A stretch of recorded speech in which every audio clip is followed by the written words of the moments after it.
Rebonjour, troisième partie des chakras. Donc, on revient de 35 à 42 ans, c'est l'influence du chakra du troisième œil, sixième chakra. Sagesse, communication, amour, pouvoir, émotion et peur. De 35 à 42 ans s'installe une vue plus philosophique de l'existence, un besoin d'équilibre, de stabilité, de prendre le contrôle de sa vie, de fréquenter des personnes qui apportent un plus, un bien aussi en connaissance que dans la relation.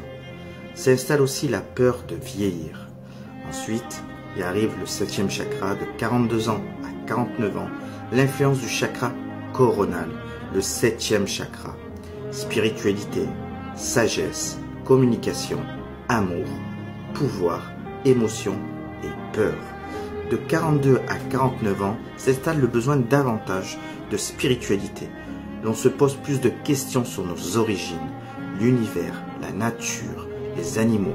On ressent un besoin davantage de communication intérieure, de méditation, de développement personnel, de comprendre et partager tout en ayant peur de ne pas trouver les réponses. À la fin de cette période, le second cycle recommence. Donc les 49 ans, ça recommence à zéro. Sous l'influence du premier chakra, c'est-à-dire que la peur et le sentiment qui prédominent, mais qui s'ajoutent à toutes les expériences acquises du premier cycle, ce qui permet d'avoir davantage de contrôle et sur le déroulement de la vie et de ses émotions. Voilà.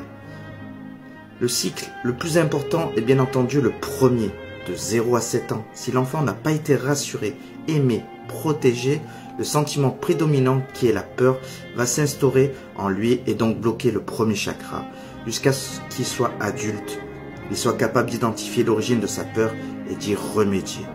Tant que ce travail de remise en route personnelle n'aura pas été effectué, le premier chakra sera bloqué, entraînant un mauvais fonctionnement de chaque chakra suivant. Les angoisses, l'anxiété, qui ont négligé durant ces 7 premières années vont empêcher le bon déroulement de tout ce qui doit se passer des années suivantes. L'enfant qui a accumulé sa peur deviendra adolescent fragile, facilement angoissé, ayant du mal à gérer ses émotions et ses rapports avec les autres, puis ayant des problèmes de relations amoureuses, de communication, et puis et j'en passe. D'où l'énorme importance des 7 premières années de la vie dont la réussite repose uniquement sur l'attitude des personnes extérieures, à savoir les parents et la famille.